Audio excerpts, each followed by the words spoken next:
The Future Philosopher. Chapter 1, 17c. Azran Cassian stood still for a moment before speaking, quickly yet quietly contemplating the momentous moment this was in his personal life, as well as in those sat before him. Behind him, faint reflections from the canal water moved across the old warehouse ceiling beams of the lecture hall. 17C had once been part of the canal warehouses on which Campus C now stood, before the institution converted the old storage ranges into lecture halls and classrooms more than a century earlier. The conversion had been competent rather than beautiful, though the old stone walls had a beauty of their own. Uneven, pale brown and grey, worn smooth in places by time, salt air, canal damp, and centuries of use. Everything else was simpler. Dark wooden beams crossed the ceiling, cleaned and treated often enough to survive, but not so lovingly that they seemed honoured. The tiers of seating were wooden too, long benches with narrow writing surfaces fixed before them, polished by generations of restless hands, elbows, styluses, cups, and impatience. There was little ornament. A few institutional seals, a plain lecturing table, a cup of water, a projection node built into the front platform, capable enough for diagrams, columns of text, simple civic overlays, and the usual educational holograms, but nothing like the great halls elsewhere in Omniopolis, where light could become architecture at a word. That was part of why Azran liked it. 17C did not flatter the lecturer. It did not make wisdom feel inevitable. It was old, functional, slightly undermaintained, and honest in the way neglected useful things sometimes were. The room had been cleaned, it had been repaired, it had not been loved. Not yet. Plus, welcome to the Plethonic Institution of Carthlimen. Many of you have came here merely for access. For your companion, A is to gain access to deeper corpuses of information than they previously had access to. Some of you are probably here because your parents expected it. Some of you because philosophy has become fashionable again in certain circles. Some because you didn't know what else to do.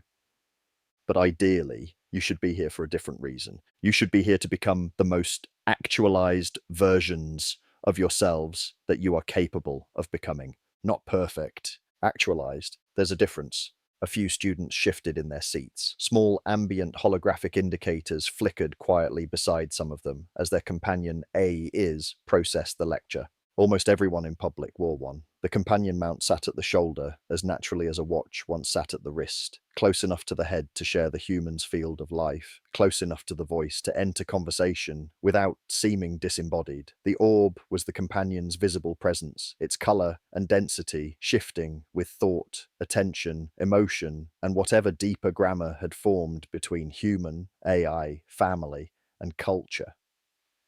The mount itself carried lenses, microphones, projectors, and the quiet machinery of perception. Many wore an earpiece on the same side, for private speech. The smartwatch remained a secondary channel. Text, warning, correction, restraint. And before any of you begin attempting to perform intelligence rather than pursue understanding, don't expect to trick the AI. Your companion A may already feel different to you. They communicate differently now because they have access to more than they previously did. More context, more synthesis, more contradiction, more history. Some of you will find that exciting. Some of you will find it uncomfortable. Good. Discomfort is often the beginning of philosophical development. He paused for a moment. You have all been raised, in one form or another, with the 12 pillars of Pax, from Alpha to Omega, Veritas, Caritas, Claritas, Humanitas, and all the way through to Virtus. He looked across the room. Some of you can probably list the rest better than I can while standing under this much pressure. A few students laughed quietly. Who here is from the Colonia regions? Several hands raised. The Green South. More hands. The Isles, Pacific regions, Far Eastern archipelagos. A different cluster raised their hands. Good. Then you already represent more civilizations, histories, and cultural perspectives than entire nations once did. He began pacing slowly. One thing I want to make clear from the beginning.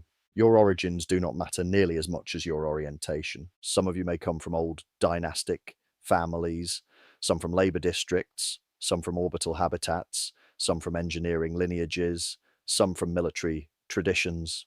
To me, at least, none of that matters as much as whether you become self-aware, honourable, capable of introspection, and capable of embodying your ideals when reality challenges them. Because ideals are easy when nothing tests them. Virtue is easy when nothing opposes it. The room quietened slightly. Our civilization became what it is, not merely because it became technologically advanced. Technology alone does not create wisdom. If it did, humanity would have solved itself centuries ago. A few students smiled faintly. We became what we are because generations before us attempted, imperfectly, to orient themselves toward truth. Not possess truth, orient themselves toward it. There's a difference there too. Azran paused again, briefly losing the next thread of thought before finding it. I'm sure most of you are familiar with Eastern traditions. Ikigai, Wu Wei, Karma. Some of you may even privately follow them more closely than the Omnis traditions you were raised with. Our task here is not merely to study these systems academically. Our task is to embody whatever wisdom survives contact with reality. That's much harder. He rested one hand lightly against one of the old warehouse desks. And I should probably clarify something before we continue. I'm not here to teach you philosophy in the way many of you expect philosophy to be taught. I am here as something closer to a generalist lecturer, a guide, perhaps, or merely another flawed person attempting to orient himself honestly toward truth. A few students looked up more attentively. You will find that many specialized philosophy lecturers, both here and elsewhere, know philosophy extraordinarily well academically. Some can recite entire historical corpuses from memory. Some understand every branch of formal ethics ever archived by civilization. Some can explain Omnism structurally better than I can. But many know philosophy without understanding why philosophy exists or how philosophy should be lived. The room remained quiet. The same applies to theology. Some who teach you theology will know every canonical interpretation ever written about God, every historical commentary, every doctrinal divergence, every symbolic framework. Some will speak beautifully about Theisi, but some know of God without knowing God. A subtle tension entered the room. Azran noticed it immediately. And before any of you misunderstand me, I do not claim spiritual superiority over them. I know for certain there are people far wiser than I am, people more disciplined than I am, people who embody their virtues more consistently than I do. But spirituality without self-awareness becomes ego remarkably quickly. He exhaled softly through his nose. I project, I overanalyze, I become neurotic, I become prideful in ways I dislike, I romanticize suffering more than I should. Sometimes I disappear too far into abstraction and lose sight of immediate reality. And sometimes I focus too much on immediate reality and lose the nuance intrinsic in abstraction. Sometimes I disappear so deeply into systems and patterns that I forget the human being standing directly in front of me. Knowing your weaknesses is part of becoming spiritually functional, not transcending flaw, understanding it. One student quietly muted their companion AI projection. I am very Platonic in the way I think, not because Aristotle was wrong, but because civilization has become overly obsessed with categorization, optimization, procedural correctness, and mechanistic understanding. We have become extraordinarily capable at describing reality, less capable at orienting ourselves within it. A few students visibly focused more intensely now. So no, I will not ask you to memorize paragraphs merely to repeat them back to me. I care far more about whether your beliefs survive contact with life. I care whether you can embody them under pressure. Virtue is easy when nothing opposes it. Integrity is easy when nothing challenges it. Truth is easy when it costs nothing. Azran glanced briefly toward the canal-facing windows. My door is always open. If any of you wish to speak about Omnism, philosophy, God, suffering, AI, meaning, virtue, or yourselves, I will happily speak with you. Not as someone who has solved these things, but as someone attempting to orient himself honestly toward them. He paused again, briefly losing the next thread before finding it. And perhaps that is what philosophy should actually be. Not memorization, not ideological performance, not merely knowing which philosopher said what, but orienting oneself honestly toward truth, reality, virtue, and becoming. A few students were now fully focused.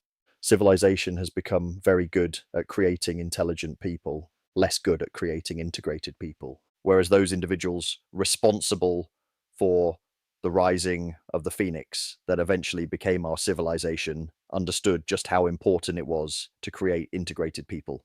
The room was completely silent now, and that distinction may become one of the most important distinctions you ever learn.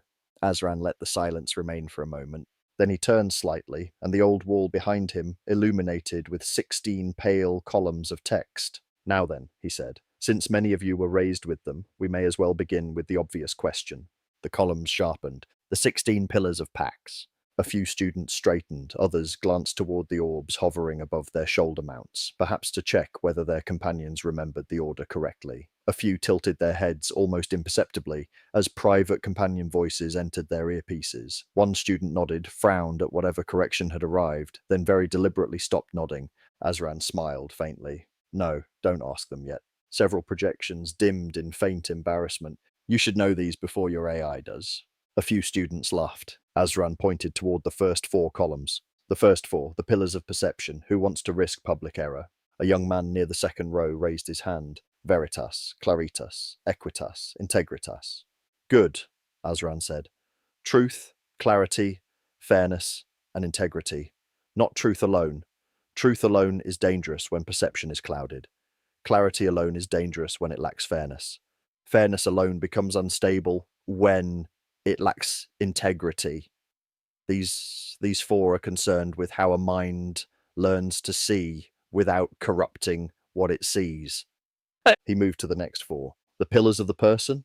A woman near the canal side windows answered before anyone else could. Humanitas, dignitas, pietas, nobilitas. Good. Humanity, dignity, reverent duty, and nobility of soul. He paused.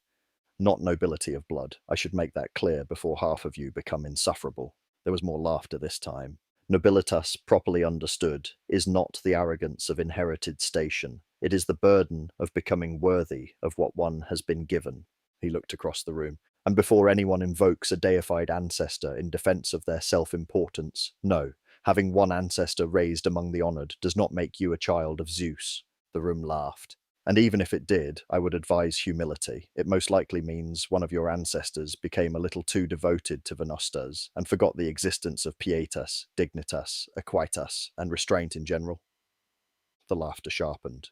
The old Hellenic stories do not exactly present that lineage as a triumph of restraint, consent, or healthy family structure. He let the discomfort sit for half a breath.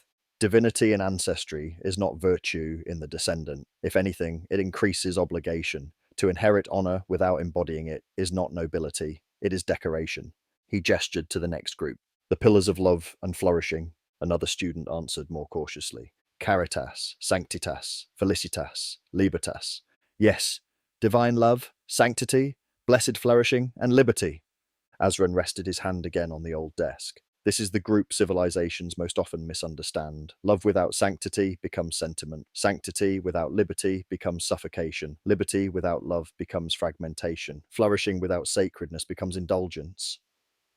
He looked around the hall. Too much is too much. A few students looked up. Azran nodded slightly, as if he knew how inelegant it sounded. Yes, I know, not exactly carved into the temple walls. A few of them laughed. But too much is not always the problem. Too much is part of being imperfect. Passion runs too far.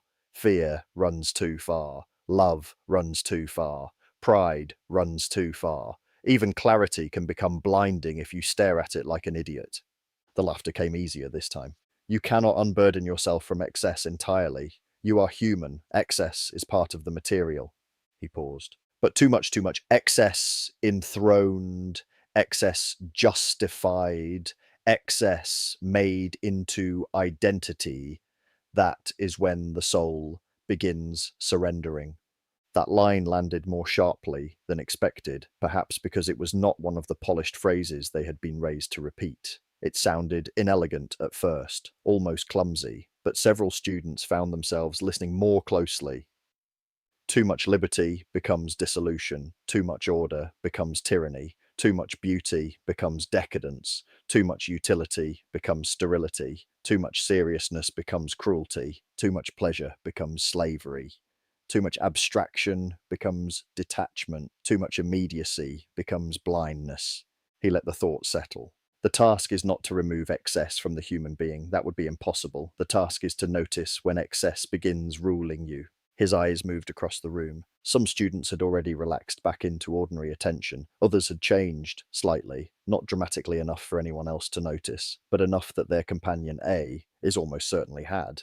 A girl near the canal-facing windows stopped glancing at her notes and began watching him directly. The older student who had answered before folded his arms, but not dismissively. A young man in the second row frowned, as though annoyed by the phrase, and unable to stop thinking about it. Azran continued. Too much is human. Too much too much is surrender. He gestured toward the glowing pillars. The task is not excess, the task is harmony. Then he pointed to the final four, the pillars of manifestation. A broader-shouldered student, older than most of the others, answered. Firmitas, utilitas, venustas, gravitas. Strength, function, beauty, weight. Azran looked up at the ceiling beams. The old architects knew this better than most philosophers. A thing must stand, it must serve, it must elevate, and it must carry the seriousness of its purpose. He turned back. That applies to temples, to laws, to friendships, to arguments, to nations, to yourselves. He glanced briefly toward the small projection node resting on the desk. Cassian, he said quietly. The node pulsed once. Build it. A soft lattice of light opened above the center of the lecture hall. At first it was only lines, pale geometry, suspended in the air, a rectangle traced in gold-white light. Then 16 pillars rose from it, each one marked with a name. Veritas, Claritas, Equitas, Integritas, Humanitas, Dignitas, Pietas, Nobilitas, Caritas, Sanctitas, Felicitas, Libertas, Firmitas, Utilitas, Venustas, Gravitas. Several students leaned forward despite themselves. The hologram completed its first form, 16 pillars arranged around a rectangular temple footprint, 6 along the long sides, 4 along the short sides, the corner pillars shared. And what sits above them? This time several students answered together. Virtues. Virtus, Azran repeated. The roof appeared over the 16 pillars. The roof, the omega, ideal, virtue, embodied, not merely known, not merely admired, embodied. The hologram brightened. The 16 pillars now held the roof as one structure. And what is the temple called? A quieter student near the back answered. Paxtas. Azran nodded. Paxtas. Pax made whole. Peace, not as passivity, not as fear, not as empire merely suppressing conflict, but peace as the condition produced when the virtues uphold virtues. He looked at the image. 16 pillars, one roof, one temple. But the symbol works both ways. He let that sit. The pillars hold up the roof. Yes, the virtues uphold virtues, but the temple must also exist for the roof to have meaning, and for the pillars to stand in proper relation to one another. The hologram shifted, the pillars remained, but the surrounding temple faded, leaving them isolated and strangely thin. Without peace, virtues becomes nearly impossible. You may still find moments of courage, moments of excellence, moments of moral strength, but they become isolated acts of survival rather than a civilizational condition. The roof dimmed, and without virtues, the pillars lose their purpose. Veritas becomes argument, claritas becomes coldness, humanitas becomes sentiment, gravitas becomes severity, dignitas becomes vanity, caritas becomes indulgence, firmitas becomes hardness, utilitas becomes machinery, venustas becomes decoration, pietas becomes obedience, libertas becomes appetite, nobilitas becomes status, equitas becomes procedure, sanctitas becomes superstition, felicitas becomes pleasure, integritas becomes self-image. The room had gone quiet. The roof disappeared entirely from the hologram. The pillars remained unevenly lit. A Paxtas temple without virtus is no longer a Paxtas temple. It is a ruin with good architecture. He paused. Historically significant, perhaps, beautiful, perhaps, worth preserving, perhaps, but hollow. The hologram aged as he spoke. Cracks moved through the luminous stone. Some pillars bowed, others remained standing, but only as fragments. And pillars without a living temple become relics. They may still stand, they may still impress tourists, they may still appear in textbooks and civic speeches, but their symbolic importance is gone if no one lives by what they were built to hold. He turned back to the students. That is why Paxtas is not merely peace. It is peace made worthy, peace made virtuous, peace held up by the pillars, and giving the pillars a world in which they can actually matter. The hologram slowly restored itself. The cracks closed, the roof returned, the temple became whole again. That is why Omnis temples are Paxtas temples. They are not merely places of worship, they are diagrams of civilization. The restored temple hovered above them for a moment, whole again, 16 pillars, one roof, one ordered body. Then the hologram began to draw backward. The temple shrank, not disappearing, but finding its place within something larger. Streets unfolded around it, courtyards appeared, processional ways, canal bridges, towers, domes, arches, gardens, rail lines of light. Districts layered on districts, old stone and living glass, classical colonnades beside vertical gardens, sacred roofs beside civic halls, the memory of ancient architecture woven into forms no ancient architect could have imagined.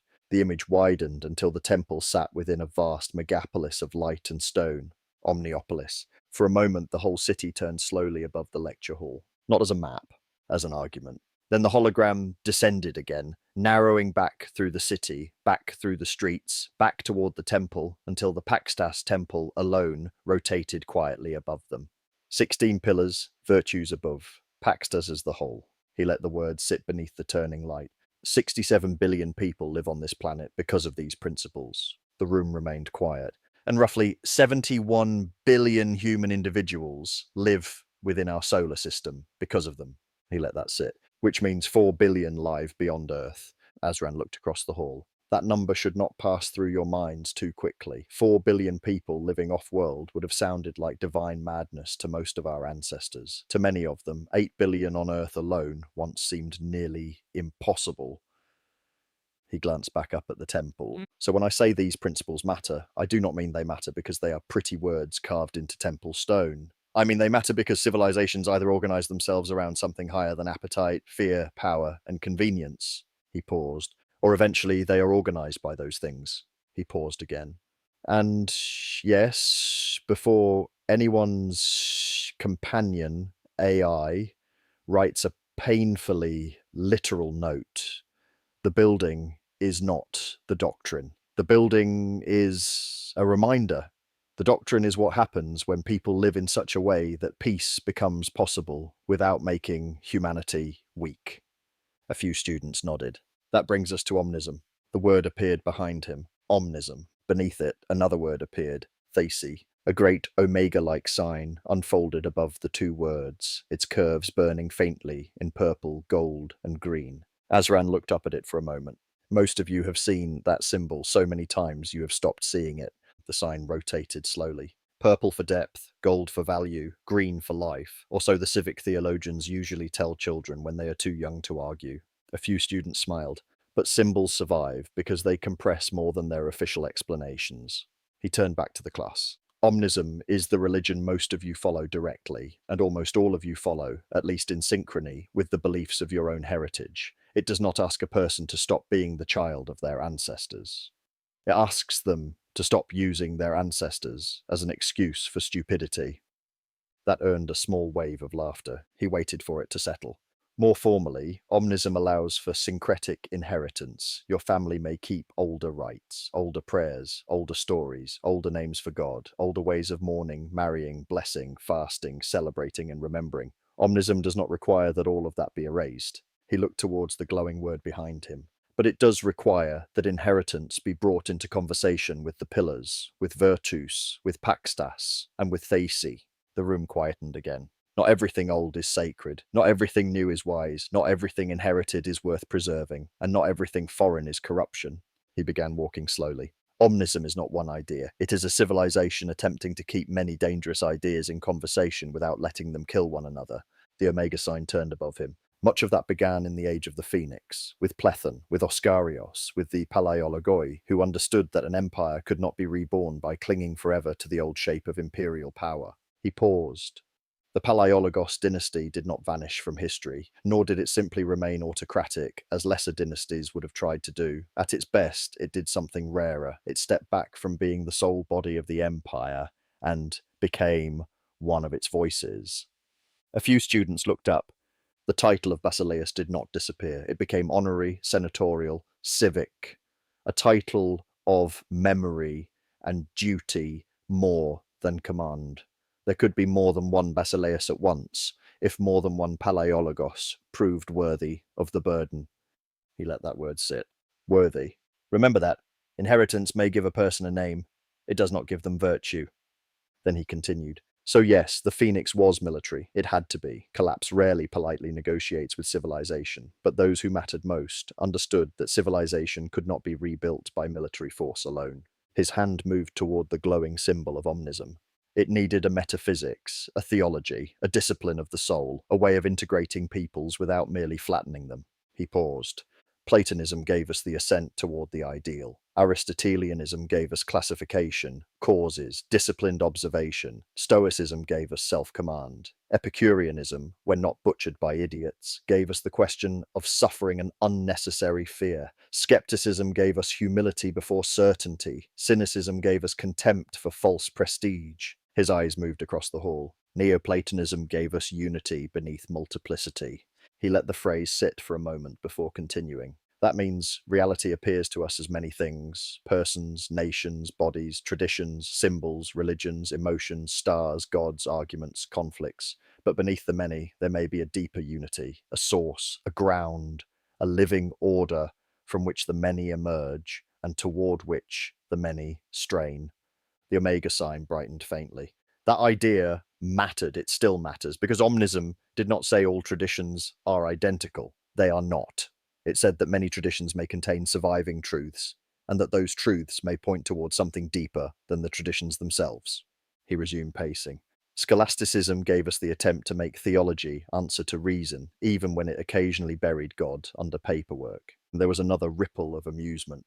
Buddhism gave us suffering, attachment, compassion, and awakening. Taoism gave us non-forcing. Confucianism gave us order through relation. Hindu traditions gave us dharma, karma, liberation, and cosmic order. Tengrism gave us sky, fate, and the sacredness of the open world. Abrahamism gave us covenant, law, prophecy, sin, mercy, judgment, and the terrifying insistence that the moral structure of reality may care what we do.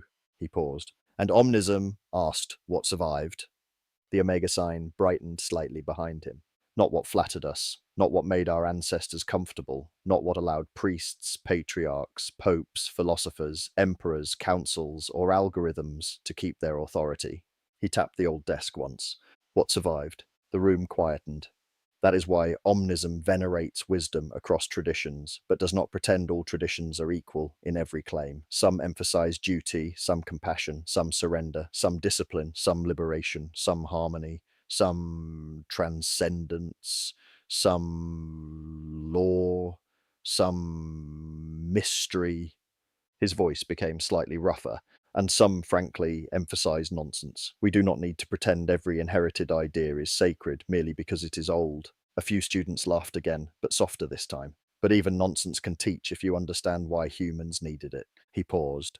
Omnism did not gather the old traditions and place them untouched in a museum. It tested them, refined them, integrated what survived, elevated what proved worthy.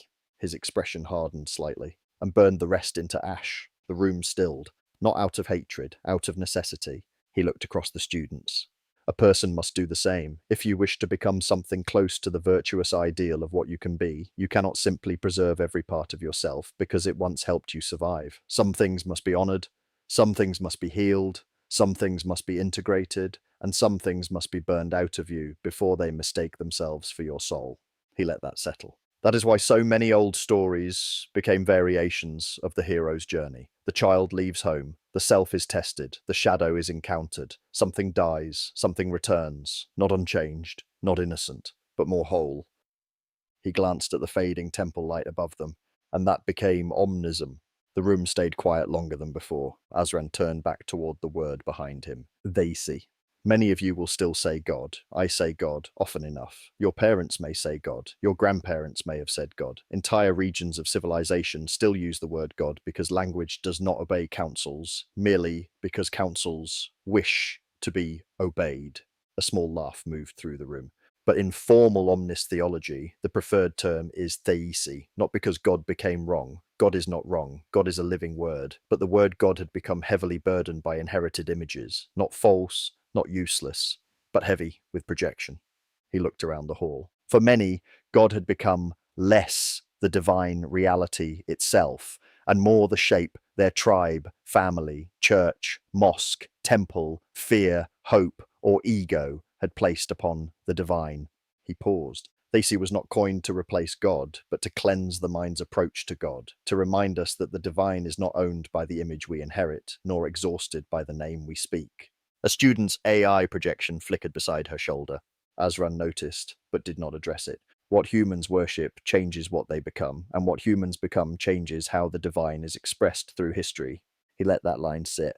A civilization's god is often revealed less by what it names divine and more by what its people become while worshipping it.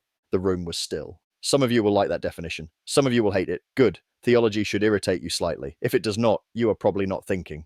He looked up toward the Omega sign again. Was God, as the old monotheists claimed, omnipotent, omniscient, and omnibenevolent? Or were those words human fingers pointing at something the human mind cannot grasp? He smiled faintly. Islamic theologians were often wiser than their critics admitted when they insisted that God could not be fully described or depicted. He paused. The unknowable is not the same as the irrational. A few students looked toward the glowing symbol of Theisi. Many older cultures depicted God as a man, often a father, often a king, often, suspiciously, a man who looked remarkably like the people painting him. A few quiet smiles appeared. A white-bearded elder, a crowned sovereign, a judge on a throne. These images are not worthless. Symbols are rarely worthless, but they are dangerous when mistaken for the thing itself. He glanced toward the hologram. And the strange thing is, some of the older angelic images understood this better than many depictions of God did. The hologram shifted. Rings of light appeared. Wheels within wheels, eyes opening across them, small wings unfolding in impossible symmetry. Rings of eyes, wheels of fire, many-winged beings, forms that look less like handsome men with feathers and more like reality breaking its own grammar. The rings turned slowly above them. That at least admits something important. He looked back to the class. If the divine is real, it may not be comfortable to perceive. It may not flatter the human face. It may not look like us at all. He let the image fade back into the Omega sign.